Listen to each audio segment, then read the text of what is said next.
Stepping out your front door on a Sunday morning should be the easiest part of the day. At least, it beats dragging yourself out of bed and struggling to make coffee. But, recently, one man found that to be quite the challenge, and for the wildest reason. Alexei Kaidaev of Siberia tried leaving his home one winter morning only to find that he couldn't. For some reason, the door simply wouldn't open, and he was trapped inside. When he found out why, he was frightened for his life. On January 28, 2018, a man named Alexei Kaidaev tried leaving his home, only to realize that he couldn't move his front door. Try as he might, it simply wouldn't budge. Something seemed to be blocking his way. Alexei lived in a remote part of the world on the edge of a Siberian village called Solonsovy. There, you'll find plenty of snow and incredible wildlife. Mysterious door jams, however, weren't so common. Alexei's neighbor Galina said he wanted to go out to the yard, but his door was pressed by someone from outside. Through a crack in the door, he could hear something strange. It sounded like a low growling. Alexei took a peek outside, and he was immediately shocked. There, right outside his front door, was a fully grown Siberian tiger. How the heck did she get there? A scared Alexei quickly retreated back indoors and made an emergency call to the Ministry of Natural Resources of Khabarovsk to see if they could help. Since Siberian roads are especially bad in the winter, the rescue team was slow to arrive. The tiger spent all the day on Alexei's porch until the emergency team arrived, said Galina. Thankfully, the rescuers were able to tranquilize the big cat and examine her. They found that she was 10 years old and actually had a few major health issues. Unlike other Siberian tigers, this one on Alexei's porch didn't have any front teeth. She suffered from serious gum infections, which likely made it difficult for her to eat, hence the exhaustion. How could they help? The rescue team had no time to waste. They began their urgent care while transporting the big cat to the nearby Amur Tiger Center. It was the only place that could save her. The team first checked her for gunshot wounds or knife gashes, any kind of sign that she'd been hunted, but there were none. She was very malnourished, which unfortunately indicated a sad truth. Had this tiger sought out Alexei's neighborhood out of desperation? Rescuers speculated she had. Director of the Amur Tiger Center, Sergei Eremolov, said, "The tigress behaved absolutely peacefully, as if she was waiting for human help."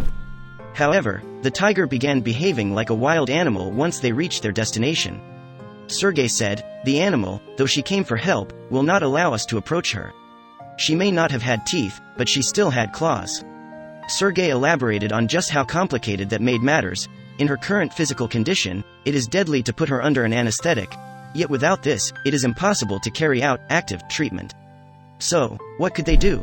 As if the stakes couldn't get any higher, the tiger was part of a dying breed. Only about 500 Siberian tigers existed in eastern Russia, according to the Siberian Times.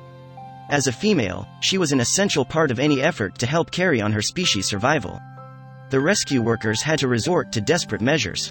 Despite the dangers of anesthetics, medics applied sedatives remotely, allowing them to get close to the tiger if need be.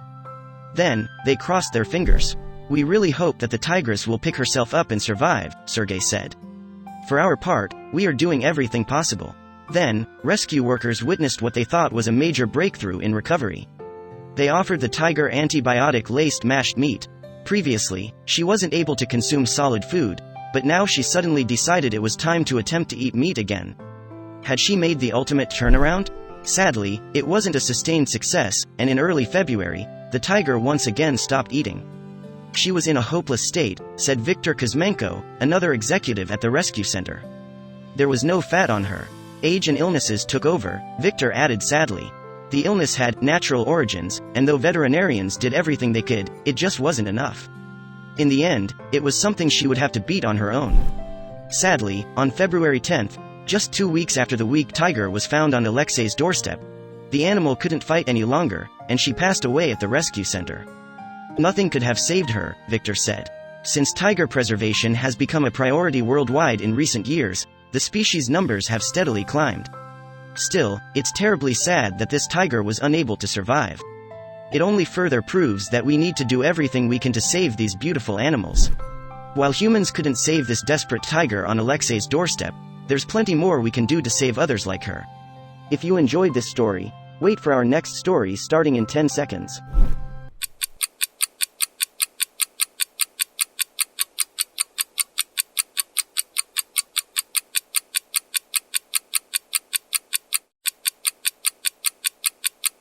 Animals can get themselves into precarious situations, and it sometimes takes a little help from a kind human to get them out. Randall Kolb, also known as the cat rescue guy, around southern Louisiana, had the particular skills and tools necessary to stage a cat rescue anytime. When Randall was contacted one afternoon by a local animal shelter about a stranded cat, he knew the feline's life depended on him. However, he'd never pulled off a rescue quite like this before. Randall Kolb called himself the cat rescue guy, for a good reason. If ever a kitty was in trouble, he was armed with all the tools to help, and he always jumped at the opportunity to do so. For the past several years, Randall dedicated his time and energy to helping cats. He'd usually find them in precarious situations around southern Louisiana where he lived with his wife and his own cat, Callie. No job was too big for Randall, who prided himself on his ability to accomplish every rescue he was tasked with. Then one afternoon, he received a message from a local animal shelter about a stranded cat, and it'd be unlike any rescue mission he'd attempted before.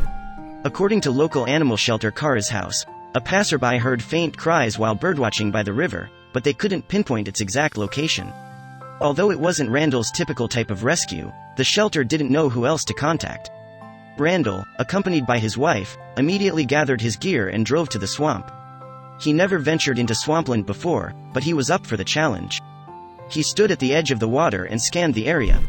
Sure enough, after several minutes of looking and listening intently, he thought he spotted the stranded creature perched on a tree stump. What the heck was it? While his wife watched from drier land, Randall changed into his rubber wading boots and headed into the murky water. Whenever it came to a rescue mission, Randall made sure he took every precaution. He knew Louisiana swamps were filled with alligators and snakes, so he brought a large stick with him to fend off any unwanted company. Luckily, Randall didn't see signs of any threatening predators, so he ventured into the brush undeterred. For a moment, he lost sight of the animal. He stopped walking and listened for its cries. Sure enough, he heard it again, crying softly. He quickly spotted it on a trunk directly ahead. It would take Randall a few minutes to maneuver his way over, but he knew the creature, whatever it was, would be safe. Randall assumed Hurricane Harvey, the storm that had battered the Gulf Coast just 4 days earlier, caused the poor animal's situation. It most likely climbed the tree when the ground was dry. Then, after the hurricane flooded the area, it had no way of getting back to land. That was when Randall confirmed exactly what the animal was: a cat. And boy, was he scared. Randall would frequently use catch poles to rescue small felines that had become stuck in trees, but he had to go about this particular rescue in a different way. Randall extended his hand slowly so the cat could sniff him. He needed the animal to know that he didn't pose a threat. When it came to animal rescues, Randall knew that establishing a level of trust was key. Thankfully, Randall had a small plastic bowl of food along with him to entice the frightened feline. He looked malnourished, and Randall immediately knew the food was vital to his rescue effort. It was no surprise that the cat was suspicious of everything happening. Still, in Randall's experience, no matter where an animal was stuck, whether it was in a swamp or high in a tree, food was always the best tactic to earn trust. After the cat seemed interested in the food, Randall placed the bowl into the back of the small carrying case he was holding. He hoped the cat's appetite would get the best of him and he'd enter the carrier without an issue. It worked. With the cat inside, Randall closed the cage door. The first part of the rescue mission was complete, but it was far from over. Randall still had to make it back to land and hope he didn't encounter any swamp creatures along the way. Using his stick to check for uneven ground, Randall slowly waded back to land where his wife was waiting in their car. He knew that the murky swamp water would be rife with other animal life, and he didn't want to hang around to find out what it was. Meanwhile, in the car, Randall's wife was thinking the same thing. She knew the threat of alligators was very real, and she breathed a huge sigh of relief as her husband emerged from the thick brush. Once in the car, they rushed to the Kara's House animal shelter. Randall and his wife named the cat Chompers because of his long fangs, and the workers at Kara's house supplied the kitty with all the care he needed. They also made a startling discovery: he was microchipped. His owners would be so happy to learn that their cat was safe and sound. When it came to cat rescues, Randall Kolb had no problem facing danger to accomplish his missions. He was fortunate that an alligator wasn't in his midst during Chomper's rescue, or else things may have ended differently for the cat rescue guy.